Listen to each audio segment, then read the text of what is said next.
बच्चों, सुप्रभात। बच्चों, आज हम लोग संस्कृत की कक्षा में संस्कृत के पहले पाठ, आपकी पाठ में जो आपका पहला पाठ है सप्तमी कक्षा, उस पाठ का अध्ययन करने जा रहे हैं। और इसके पहले हम लोगों ने वंदना और वर्ण विचार के विषय में अध्ययन किया था।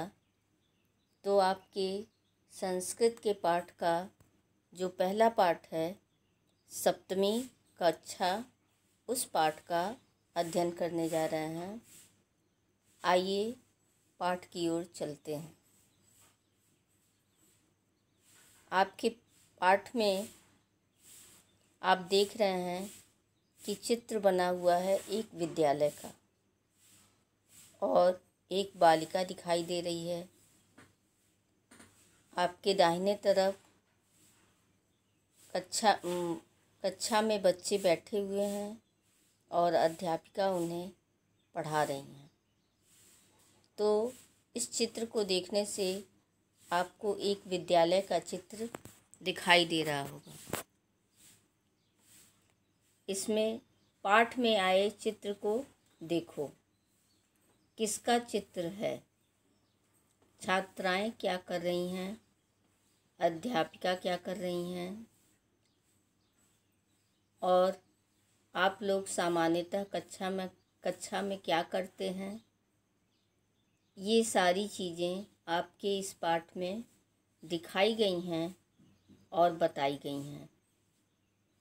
जब आप विद्यालय जाते हैं तो विद्यालय में जाकर अपनी कक्षा में बैठते हैं। अध्यापक या अध्यापिका के आने पर उन्हें प्रणाम करते हैं, सुप्रभात बोलते हैं या फिर गुड मॉर्निंग। तो यही बातें आपके इस सप्तमी कक्षा में बताई गई हैं, पढ़ाई गई हैं। चलिए पाठ की ओर चलते हैं। एषा छात्रा पाठशालां गच्छति। बच्चों, जब हम बालिका के लिए, आप जानते हैं कि आपके संस्कृत में लिंग 3 प्रकार के होते हैं, पुल्लिंग, स्त्रीलिंग और नपुंसकलिंग। तो अगर हम एषः शब्द का प्रयोग करते हैं, एषः का अर्थ होता है यह। एषः का प्रयोग करते हैं तो वह किसके लिए होता है, छात्र के लिए होता है। और अगर एषा शब्द का प्रयोग करते हैं, एषा का भी अर्थ होता है यह, तो वह छात्रा के लिए होता है। आपके इस पाठ में आकारांत का प्रयोग दिखाया गया है। आकारांत स्त्रीलिंग का प्रयोग इस पाठ में दिखाया गया है। एषा छात्रा पाठशालां गच्छति। एषा यह छात्रा, बालिका, पाठशालां स्कूल में, और गच्छति, गच्छति जाती है या जाता है। तो एषा छात्रा पाठशालां गच्छति, यह छात्रा, यह बालिका विद्यालय जा रही है। पाठशालायाम् अनेकाः छात्राः पठन्ति। पाठशालायां विद्यालय में, अनेकाः बहुत से, छात्रा छात्राएं या बालिकाएं, पठन्ति पढ़ती हैं। पाठशालायाम् अनेकाः छात्राः पठन्ति, विद्यालय में बहुत सी छात्राएं पढ़ती हैं। एषा सप्तमी कक्षा। एषा यह सप्तमी कक्षा है। कक्षायां छात्राः उपविष्टाः। कक्षायां, कक्षा में, छात्रा छात्राएं उपविष्टा बैठी हुई हैं। कक्षा में छात्राएं बैठी हुई हैं। ऐसा सप्तमी कक्षा, यह सप्तमी कक्षा है। कक्षा में छात्राएं बैठी हुई हैं। ताः आसन्दिकासु उपविशन्ति। ताः वे आसन्दिकासु कुर्सियों पर, उपविशन्ति बैठी हैं। ताः आसन्दिकासु उपविशन्ति वे कुर्सियों पर बैठी हुई हैं। तदैव अध्यापिका कक्षायां प्रविशति। तदैव तब ही अध्यापिका शिक्षिका कक्षायां कक्षा में प्रविशति प्रवेश करती हैं। तदैव अध्यापिका कक्षायां प्रविशति तब ही अध्यापिका कक्षा में प्रवेश करती हैं। छात्राः उत्तिष्ठन्ति अध्यापिकां च नमन्ति। छात्राः उत्तिष्ठन्ति छात्राएं उत्तिष्ठन्ति उठती हैं। अध्यापिका को, च और नमन्ति नमस्कार करती हैं या प्रणाम करती हैं। छात्राः उत्तिष्ठन्ति अध्यापिकां च नमन्ति। छात्राएं उठती हैं और शिक्षिका को, अध्यापिका को प्रणाम करती हैं। ताः वदन्ति, ताः वे, वदन्ति बोलती हैं, वे बोलती हैं। आरे सुप्रभातम। आरे यहाँ पे आप लोग अंग्रेजी में बोलते हैं मैडम गुड मॉर्निंग, तो यहाँ पे दिया हुआ आरे सुप्रभातम। आरे मतलब मैडम, सुप्रभातम सुप्रभात प्रणाम करना। अध्यापिका वदति, अध्यापिका कहती हैं। वदति बोलती हैं, अध्यापिका बोलती हैं। सुप्रभातम उपविशत। सुप्रभात उपविशत का अर्थ होता है बैठो। सुप्रभात बैठ जाओ। यहाँ पे आप देख रहे हैं कि चित्र में एक अध्यापिका बच्चों को पढ़ा रही हैं। काष्ठफल के एका मंजूषा अस्ति। काष्ठफल के का अर्थ होता है मेज पर। मेज को संस्कृत भाषा में काष्ठफलक कहते हैं।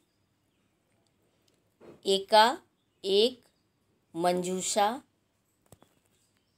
डिब्बा, अस्ति है। काष्ठफल के एका मंजूषा अस्ति। मेज पर एक डिब्बा है। अद्य मंजूषायां चाकगुलिका न सन्ति। अद्य का अर्थ होता है आज। मंजूषायां डिब्बे में, चाकगुलिका चाक जिससे आप ब्लैक बोर्ड पे लिखते हैं, जिससे हम लोग ब्लैक बोर्ड पे लिखने का काम करते हैं। न सन्ति, न नहीं, सन्ति हैं। अद्य मंजूषायां चाकगुलिका न सन्ति। आज डिब्बे में चाक गुलिका नहीं है। अध्यापिका सुनीताम आदिशति। अध्यापिका सुनीता को आदेश देती हैं। आदिशत का अर्थ होता है आदेश देना। आदेश देती हैं। सुनीते गच्छ चाकगुलिका आनय। गच्छ का अर्थ होता है जाओ। चाकगुलिका ब्लैक बोर्ड पर लिखने का कार्य करने वाला चॉक। आनय ले आओ। सुनीता आदिशत। अध्यापिका सुनीताम आदिशत। अध्यापिका सुनीता को आदेश देती हैं। हे सुनीते, जाओ और चाक गुलिका लेकर आओ। सुनीता कार्यालयात चाक गुलिका आनयति। सुनीता। बच्चों, आप अपने पाठ में देख रहे हैं कि जो आपका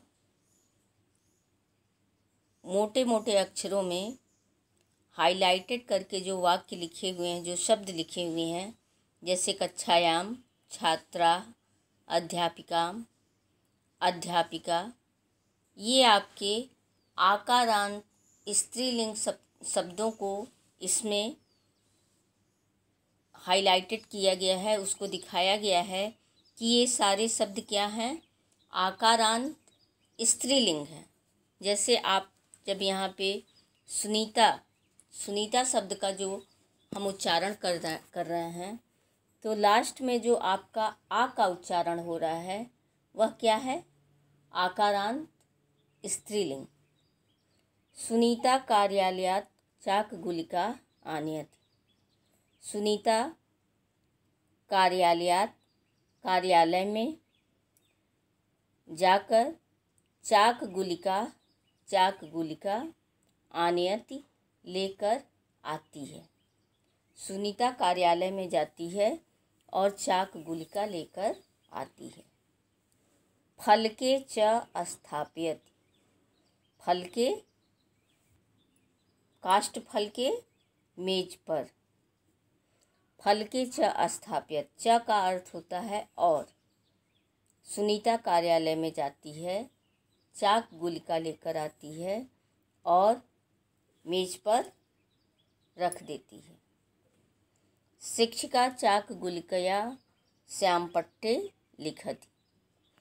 अब यहाँ पे देखिए, शिक्षिका के बाद जो शब्द लिखा है चाक गुलिकया, चाक गुलिकया, अब यहाँ पे जो या के साथ आ का उच्चारण हो रहा है वह क्या है, आकारांत स्त्रीलिंग।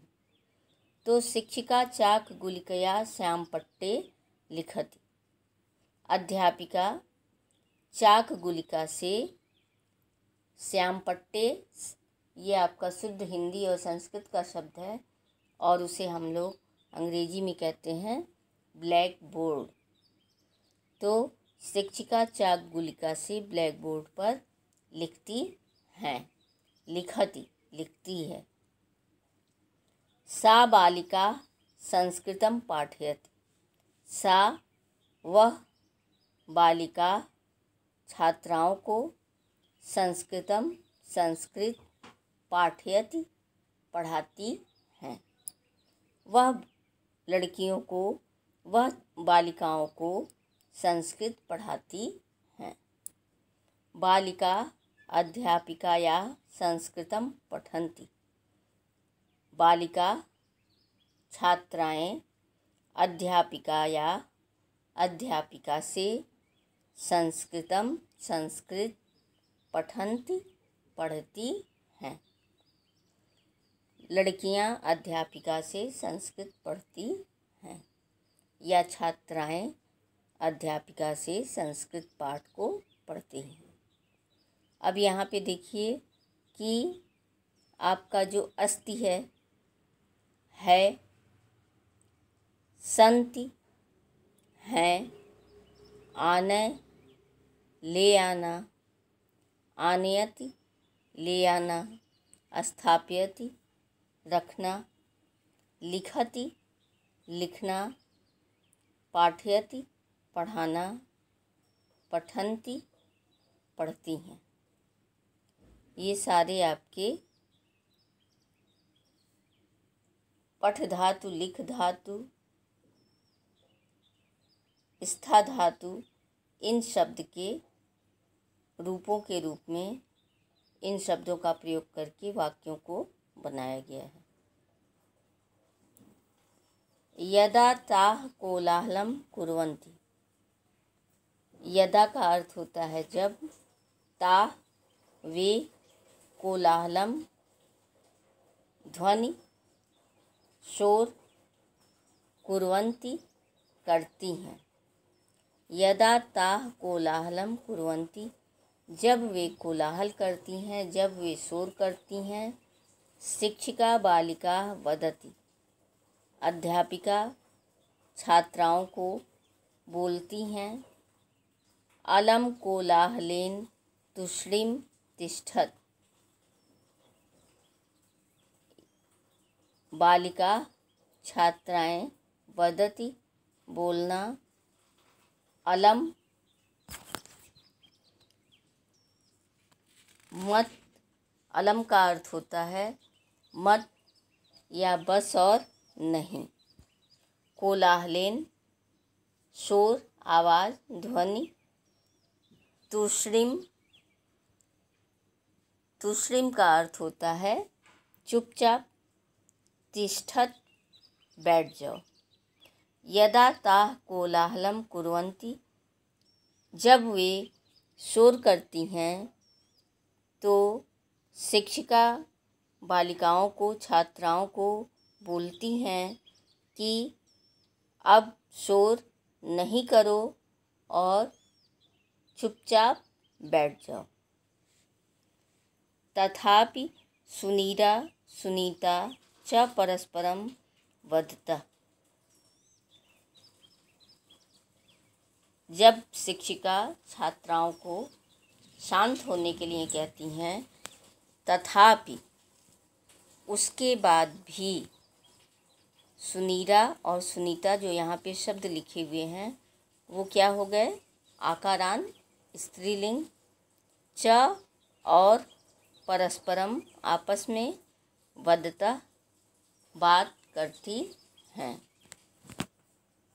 जब शिक्षिका बालिकाओं को, छात्राओं को शोर न करने का आदेश देती हैं और चुपचाप बैठने के लिए कहती हैं, तब भी सुनीरा और सुनीता आपस में बात करती हैं।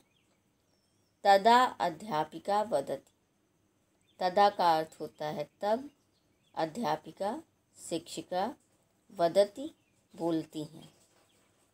तदा अध्यापिका वदति, तब अध्यापिका कहती हैं। युवाम किमर्थम वदतः, युवाम तुम दोनों, किमर्थम किस लिए, वदतः बोल रही हो या बात कर रही हो। तदा अध्यापिका वदति, तब अध्यापिका बोलती हैं। युवाम किमर्थम वदतः, तुम दोनों किस लिए बात कर रही हो। सा सुनीरायाः अभ्यास पुस्तिकां पश्यति वदति च, सा का अर्थ होता है वह। सुनीरायाः बालिका का नाम है। अभ्यास पुस्तिकां, उसकी अभ्यास पुस्तिका जो उत्तर पुस्तिका है। पश्यति देखती, देखना। वदति बोलना। च और। सा सुनीरायाः अभ्यास पुस्तिकां पश्यति वदति च, वह सुनीरा की अभ्यास पुस्तिका को देखती हैं और बोलती हैं। हे सुनीरे किमति तव कार्यम अपूर्णम, हे सुनीरे, सुनीरे किमति, किम प्लस इति, किमति तव तुम्हारा, कार्यम कार्य, अपूर्णम अधूरा रहना, पूरा ना होना। हे सुनीरे किस लिए तुम्हारा कार्य अपूर्ण है, या हे सुनीरे तुम्हारा कार्य क्यों अपूर्ण है। सुनीरा अध्यापिकां प्रतिवदति, सुनीरा अध्यापिका से कहती है। क्षम्यताम क्षमा करें। आरे मैडम, पुनः एवं न करिष्यामि, पुनः फिर से, एवं ऐसा, न नहीं, करिष्यामि करूँगी। सुनीरा अध्यापिकां प्रतिवदति क्षम्यताम् आरे पुनः एवं न करिष्यामि। सुनीरा अध्यापिका से कहती है, क्षम्यताम क्षमा करें मैडम, फिर से मैं ऐसा नहीं करूँगी। ततः सुनीरा अवधानेन कार्यम, ततः तब सुनीरा अवधानेन ध्यान से कार्य को करोति करती है। ततः सुनीरा अवधानेन कार्यम करोति, तब सुनीरा ध्यान से बिना किसी बाधा के कार्य को करती है। अध्यापिका सुनीराम न दंडयत, अध्यापिका सुनीरा को दंड नहीं देती हैं। तस्याः कार्यं पूर्णं भवति, तस्याः उसका कार्य पूर्ण भवति होता है। तस्याः कार्यं पूर्णं भवति, तब उसका कार्य पूरा होता है। जीवने अनुशासनम आवश्यकम, कहा गया है कि जीवन में अनुशासन आवश्यक है। कहने का अर्थ यह है कि कहीं कहीं हमें किसी कार्य को पूरा करवाने के लिए या करने के लिए यदि हम अनुशासन में नहीं रहते हैं तो हम उस कार्य को अधूरा ही छोड़ देते हैं। अब देखिए, आप जो यह पाठ पढ़े हैं उसमें आकारांत शब्द अभी आपको पढ़ाते समय भी मैं बताई हूँ कि पाठ में जो आपको रेड कलर से जो सारे शब्द लिखे हुए हैं, हाइलाइटेड किए हुए हैं, वो सब आपके आकारांत के शब्द हैं। और इस पाठ में हमने आकारांत स्त्रीलिंग के प्रयोग के द्वारा इस पाठ को पढ़ा। आकारांत शब्द जैसे देखिए मंजूषा, अध्यापिका, पाठशाला आदि स्त्रीलिंग के ये सारे शब्द हैं। और जब हम इन शब्दों का उच्चारण कर रहे हैं, जैसे मंजूषा, तो मंजूषा में जो आ शब्द का उच्चारण आ रहा है वह क्या है? आकारांत शब्द। अध्यापिका, पाठशाला, तो शब्द के अंत में जो आ शब्द का उच्चारण हो रहा है उससे हमें यह पता चलता है कि यह आकारांत स्त्रीलिंग का शब्द है। आकारांत शब्द का रूप अकारांत शब्द से भिन्न होता है। अभी आपको मैं बताई हूँ कि पुल्लिंग, स्त्रीलिंग और नपुंसकलिंग, ये 3 लिंगों का प्रयोग संस्कृत में होता है।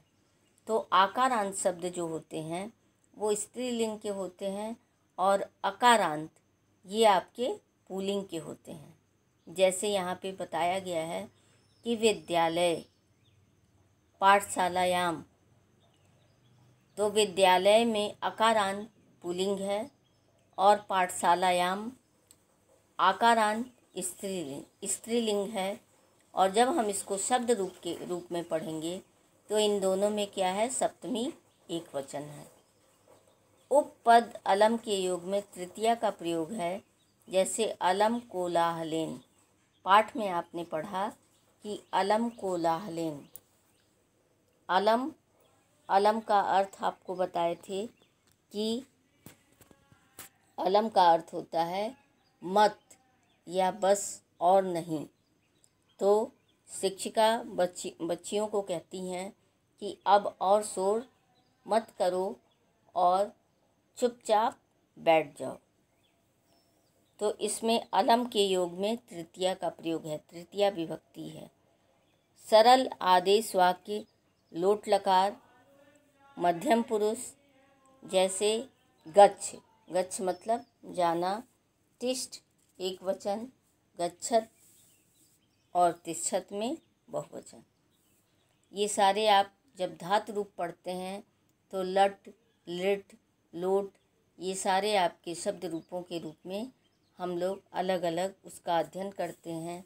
तो इसमें आपका लोट लकार मध्यम पुरुष का प्रयोग है और गच्छ, तिष्ठ, गच्छत, तिष्ठत ये आपके एक वचन और बहुवचन के शब्द हैं। कुछ धातु रूप यथा जैसे दंड, दंडयति, आ प्लस आनी, आनयति, उत प्लस स्था, उत्तिष्ठति, तो ये सारे आपके धातु रूपों को बताया गया है। जैसे आप धातु रूप में जब पठ धातु का रूप पढ़ते हैं तो पठति, पठतः, पठन्ति। तो इसी तरह से यहाँ पे दंड, दंड का दंडयति, आनयति, आनयत में आ प्लस नी धातु, और उत प्लस स्था, उत शब्द के साथ स्था धातु का प्रयोग हुआ है, जिससे शब्द बना है उत्तिष्ठति। तो ये आपके कुछ जानने योग्य बातें थीं। आगे देखते हैं शब्दार्थ। पाठशालायाम, स्कूल में, आसंदिकाश, कुर्सियों पर, काष्ठफल के, मेज पर, चाक गुलिकया, चाक से, श्याम पट्टे, ब्लैक बोर्ड पर, अध्यापिका या अध्यापिका से, आर्य, मैडम, अवधानेन, ध्यान से। अब कुछ क्रियापद जो आप जानते हैं कि जो हम कार्य करते हैं उसको क्रियापदों के अंतर्गत रखते हैं। उत्तिष्ठन्ति, उठते हैं या उठती हैं। आनय, लाओ। स्थापयति, रखता है या रखती है। प्रतिवदति, उत्तर देती है। क्षम्यताम, क्षमा करें। आदिशति, आदेश देता है या देती है। कुछ आपके अव्यय पद हैं। तुश्रीम, चुपचाप। माँ, नहीं। एवं, इस प्रकार। अलम, मत, बस और नहीं। कीमती, क्या बात है, क्यों। कुछ आपके संधि के शब्द हैं, जैसे तदैव शब्द का संधि विच्छेद करने पे तदा प्लस एव। कीमती का संधि विच्छेद करने पर किम प्लस इति। तो ये आपके सारे शब्दार्थ थे। पाठ को हम लोगों ने पढ़ा और जाना। बच्चों, अगर कहीं पाठ को पढ़ने में आपको परेशानी होगी तो आप फिर से दोबारा उसे पूछने का कार्य कर सकते हैं। धन्यवाद।